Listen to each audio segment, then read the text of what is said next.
Bienvenidos a una nueva emisión de A Solas. Hoy con la enorme oportunidad de hablar con Piotr Todorowsky, una figura realmente legendaria del cine soviético.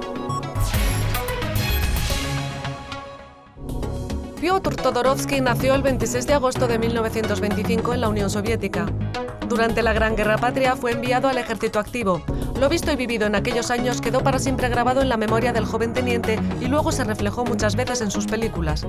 En el frente, Todorowsky se enamoró de su futura profesión y le entusiasmó el trabajo de los camarógrafos de combate. Su sueño se cumplió. En 1949 ingresó en la Facultad de Camarógrafos del Instituto Nacional Estatal de Cine. Después de graduarse, trabajó durante casi 10 años como camarógrafo en los estudios cinematográficos de Odessa, al sur de Rusia.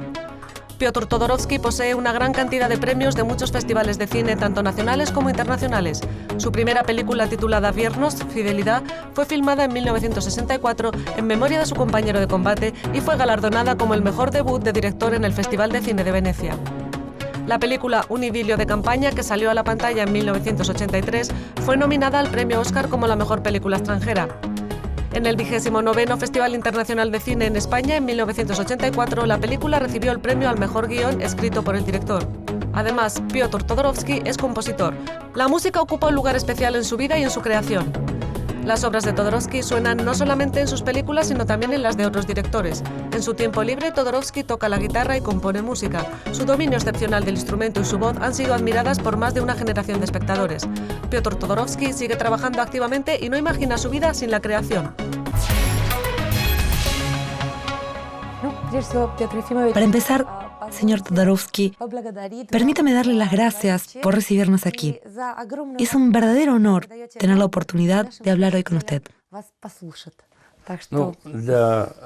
Acepté su invitación para el programa en español para poder hablar de la vida, de la obra y un poco de España. Dicen que sus películas a menudo reflejan los recuerdos e impresiones de su propia vida, pero esto no quita que sean, de todos modos, obra de su creación. Cuéntenos, ¿cómo se combinan la realidad y la fantasía en sus historias? Cada película, cada historia tiene un ciclo cero, algún episodio de la vida real, y luego ya empiezas a fantasear, a crear, a escribir el guión. Es un proceso imperceptible, porque cada persona tiene su propia percepción de la vida, a su manera. Cada uno ve a la gente a su alrededor a su manera. Por eso, la película debe contener obligatoriamente una historia real, cualquier género que sea, una comedia o una farsa, pero en sus raíces tiene que haber una historia real. Por eso, en mis mejores películas hay un episodio que impulsa a escribir el guión y rodar una película. Por ejemplo, en la película Un idilio de campaña, hay un episodio basado en una historia real. Durante la guerra, nuestro ejército estaba defendiéndose en Polonia y la cocina de campo venía una vez al día, a la 1 de la madrugada. Nos traía la comida, un pedazo de pan y algo más. Pues salíamos al campo para recibirla, y cuando estábamos pasando cerca de la trinchera del comandante del batallón, en cierta ocasión escuchamos música y risotadas de una mujer. Nosotros teníamos 18, 19 años, la edad del amor. ¿Y dónde puede encontrárselo si estás en el frente, sobre todo en la retaguardia? Y nosotros, de noche, cuando no estábamos de guardia, nos acercábamos a la trinchera del comandante del batallón para escuchar la música y la risa de la mujer. Más tarde, cuando empezó el avance, El comandante falleció y la mujer desapareció. Era nuestra reina. Sin conocerla estábamos enamorados de su voz. Yo personalmente la vi solo una vez. Al pasar muchos años, siendo ya estudiante del primer curso del Instituto Cinematográfico, iba a una tienda de fotos en invierno y cerca del almacén Zoom oí la risa familiar femenina. Vi una mujer vestida de una cazadora y botas de fieltro. Ella tenía el pintado de las uñas deshecho. Fumaba un pitillo y con una voz ronca gritaba: «Empanadillas, empanadillas calientes». Pues era el amor, o a lo mejor la mujer de nuestro comandante de batallón. Me impactó este encuentro, y estos dos acontecimientos se unieron. Me senté y escribí el guión de la película Un idilio de campaña. El momento. No, después de muchos años. Durante muchos años, esta historia me atormentaba. Al principio yo era camarógrafo y solo después me hice director, pues no podía. Trabajaba de camarógrafo. Así, la vida da sugerencias y da material al director, al guionista. Incluso, si se está componiendo una novela de tiempos remotos, usas como protagonistas a personas que conoces. Existe tal género como ciencia ficción. Tales escritores como Lem, Isaac Asimov, y otros que son talentosos en esta esfera, que inventan muchas cosas. Pero cuando estás leyendo estas novelas fantásticas, te das cuenta de que, en todo caso, el escritor conoce bien la vida, la naturaleza humana. Ello le ayuda a crear la obra. Me gustaría contar una historia estupenda. Durante la guerra, estuve estudiando en el Instituto Militar de Infantería de la ciudad de Saratov. Ahí estaba un pelotón de la banda militar. Todos los músicos eran niños españoles expatriados durante la guerra civil del 36 contra Franco. Y por la mañana, todos los días, nos acompañaban a los estudios con su música y luego nos recibían tocando marchas. Eran niños de 8 a 12 años más o menos.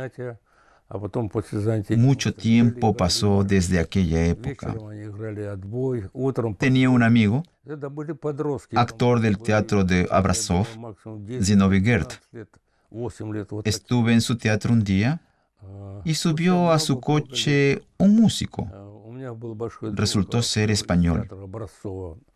Y cuando empecé a hablar del pelotón de músicos compuesto únicamente por niños españoles, él tembló confesando haber estado en aquel instituto a la edad de los 12 años. Y empezamos a hablar con él. Pues hablamos de España, que se puede contar muchas cosas. He estado 2 veces en ese país. En mi primer viaje recorrí la parte sur, pasando por Segovia, Toledo y, por supuesto, por Madrid. Y la segunda vez, cuando se estrenaba mi película, Un idilio de campaña, en Madrid, nos llevaron a Barcelona, Zaragoza. Los españoles son un pueblo muy bueno, hospitalario, alegre, en mi concepto. Creo que la misma naturaleza contribuye a los españoles a tener un carácter más abierto y ser extrovertidos. Quiero mucho a España. En nuestro instituto cinematográfico estudiaban también españoles que tenían su propio coro en donde cantaban canciones españolas. Nosotros tenemos recuerdos muy buenos asociados con España. Sus películas muchas veces reflejan eso que la sociedad no quisiera ver, los aspectos más dolorosos de la realidad. ¿Cuál es el objetivo que usted persigue de este modo? ¿Cambiar la opinión pública al respecto? ¿O es que estas cuestiones a usted le interesan simplemente desde el punto de vista dramático?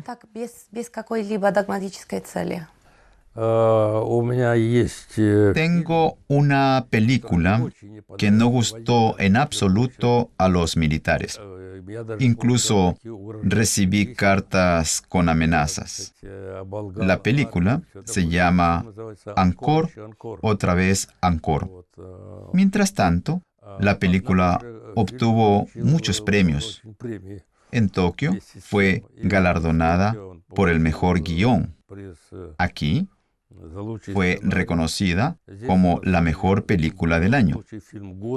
Pues esta confrontación tiene lugar y es un proceso muy interesante para el director, porque el espectador normal lo acepta bien. La película recibió más premios de los que no me gustaría hablar. A menudo la pasan por televisión. Mi última película, Río Rita, no se parece a ninguna de mis obras anteriores. Es severa, un poco aterradora.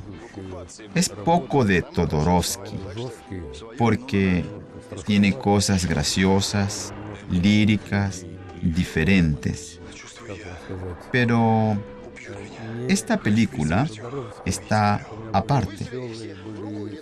Se trata de una familia que llegó al frente a luchar en la guerra, un padre con sus 3 hijos. Y con ellos estaba un antiguo guardia llamado Bertujay. Este Bertujay fue educado por el poder soviético y estaba acostumbrado a no fiarse, a revisarlo todo, a ser provocador. Pues la historia acaba con que la familia muere a causa de las provocaciones de esta persona.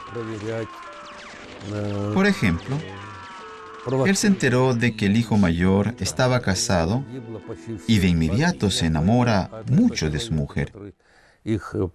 Todos ellos eran de un pueblo muy lejano, eran buenos, ingenuos, pero poco educados. Entonces, este personaje, el Bertujay, le provocó diciendo que si hace una ballesta, le darían una semana libre, que bien podría aprovechar para ver a su mujer joven. Quería mucho a su mujer joven y sentía que iba a morir y antes de su muerte quería verla.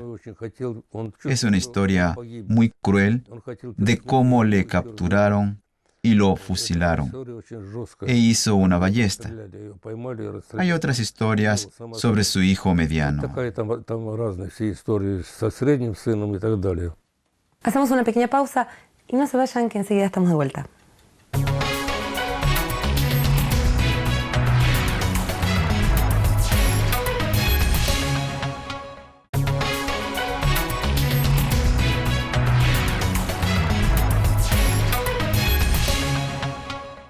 Seguimos con Más a Solas, hoy con la enorme oportunidad de hablar con Piotr Todorovsky. Hablaba usted del espíritu romántico de sus primeras películas. Después, eso poco a poco fue cambiando. Incluso podríamos decir que, por el contrario, en sus películas se desmitificaban ideales. Usted, de hecho, ha sido el primero en hablarle a la Unión Soviética de la prostitución. ¿Cree usted que la sociedad necesita ideales, mitos? ¿Usted mismo cree en ellos? La sociedad es un concepto muy amplio. Está compuesta por mucha gente con diferentes gustos y preferencias. Pero creo que los mitos son necesarios. Soñar con algo bello, desconocido. El hombre tiene imaginación y cuando se acuesta, empieza a soñar, a imaginar cosas. ¿Me entiende? Por eso los mitos son necesarios en el sentido de que ellos enriquecen el alma. Cuando el hombre ve un mito, empieza a pensar en sí mismo, en su vida. La persona que llega al cine cree que su modo de vida es el mejor. Pero hay que mostrar en el cine algo que le haga pensar que tal vez hay que cambiar un poco de vida. Hay que cambiar la vida. Cuando uno mira la película, no es necesario comprender de inmediato de qué se trata. Hay que sumergirse emocionalmente en las imágenes y después, si uno llega a casa y al día siguiente recuerda la película y empieza a comprender de qué se trata y no le deja indiferente, eso significa que es una película de argumento. Y si no es así, es una película, digamos, antiartística.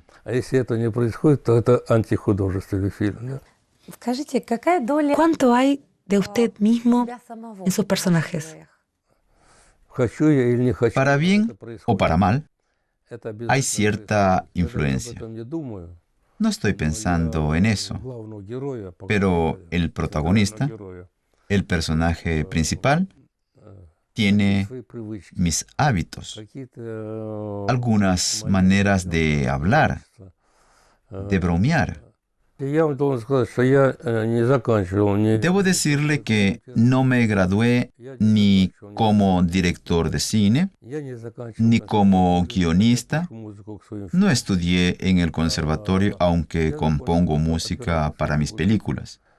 Solamente cursé estudios de camarografía en la Universidad Estatal Nacional de Cine, y por eso todo lo que hago se basa en pura intuición. O sea, que no tengo una profesión. No he estudiado en una escuela de directores de cine, porque, sin embargo, 5 años de estudios universitarios aportan mucho al joven que quiere ser director. Todo lo que hice lo he hecho instintivamente, por pura intuición, pero es infuso. Quisiera agradecerle a Dios porque me ha dado esta habilidad de sentir a las personas, expresar mis sentimientos a la gente o simplemente filmar una película para que la gente, tras verla, se vuelva un poco más buena, mejor. Y si, por ejemplo, 500 personas van a ver mi película y una sale y siente que no está sola, que hay gente bondadosa a su alrededor, esa es la idea central, sobre todo de mis primeras películas, tales como La fidelidad, el romance urbano, La mujer favorita del mecánico Gavrilov y otras. Quiero decir que amo al cine y no puedo vivir sin él. Así es la vida. Cuando trabajo, me siento realizado. Cuando no trabajo, me siento defraudado. a mí no me quieren las mujeres. El trabajo te rejuvenece, mejora la salud, aunque es muy difícil. Mis últimas películas las filmé el mes de abril en la República de Bielorrusia. Nevaba, trabajábamos por la noche, hacía frío y llovía. No eran, digamos, condiciones muy cómodas para la salud. Pero ahora recuerdo con placer aquellas noches y días fríos. Y todo el equipo de camarógrafos que me ayudaba a rodar la película. Estoy muy agradecido de ellos porque esa es la vida, así es la vida. En mi plató siempre reina una atmósfera de alegría. No soy un dictador y trato de hacer todo para que mi equipo trabaje tranquilamente. No soy director que da puñetazos en la mesa y da órdenes. En mi escenario siempre se establecen buenas relaciones con todos, incluso entre los pintores, el equipo técnico, los camarógrafos, asistentes. Con todos ellos mantengo relaciones muy buenas. En primer lugar, trato con gran respeto a todos y, por consiguiente, ellos me respetan también. ¿Qué le gustaría mostrar hoy? ¿Qué ideas, qué temas le interesan? Sabe, después de las películas serias, he sentido el deseo de volver a mi juventud, es decir, filmar películas más ligeras, de amor. Porque, ¿qué es lo más importante en la vida? El amor. El amor a una mujer, el amor a la madre e incluso el amor a la patria. ¿Y qué es la patria? La patria es tu casa, los vecinos, el banco, el abedul, un bosque, cualquier cosa. Para cada persona es algo propio, suyo. Moscú es otra patria, pero de todas formas es el patio, los amigos de la escuela, del barrio, el equipo de fútbol, cualquier cosa. Es la vida. Acabé de escribir una historia que es en sí una historia de amor, un amor muy fuerte. Se trata de un joven pintor que se enamora de una prostituta, una muchacha muy linda, y su madre se enamora de un carnicero. Es una tragicomedia. Escribí el guión sobre el final de la guerra. Se llama Ensordecido por el silencio. Hay fusilamientos, disparos, bombardeos, etc. Y de repente reina el silencio. Y es tan extraño porque día y noche constantemente ha habido ruido. Yo estuve en el frente 10 meses, en la línea avanzada, lo que era más terrible y peligroso. Cuando me internaron al hospital, después de haber sido herido, allí tenía sábanas limpias, incomparable con el frente, donde los piojos me comían. Todo era limpio, blanco, y las enfermeras muy bonitas. Por la tarde había veladas. No podía bailar, pero podía mirar. Me llevaban a la sala. Existe otro guión. Ingresé a la universidad con gran dificultad. Después de haber pasado 5 años en el servicio militar, pues el primer año no aprobé los exámenes de ingreso. Luego trabajé en una fábrica. Luego ingresé a la Universidad Nacional Estatal de Cine, a la Facultad de Camarógrafos.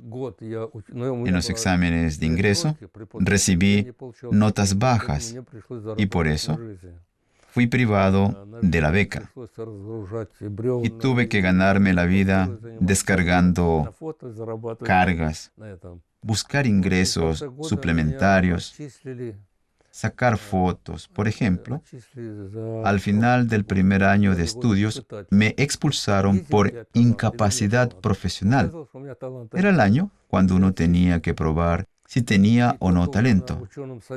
Resultó que yo no lo tenía y me expulsaron. Y solo después, en la sesión del Consejo de Profesores, cuando los estudiantes habían salido de vacaciones, me salvó el titular de la cátedra, que propuso darme para reexaminación el tema del frente y dijo que hiciera un retrato, un paisaje y una escena de género, pues así se llama mi guión. Un retrato, un paisaje y una escena de género.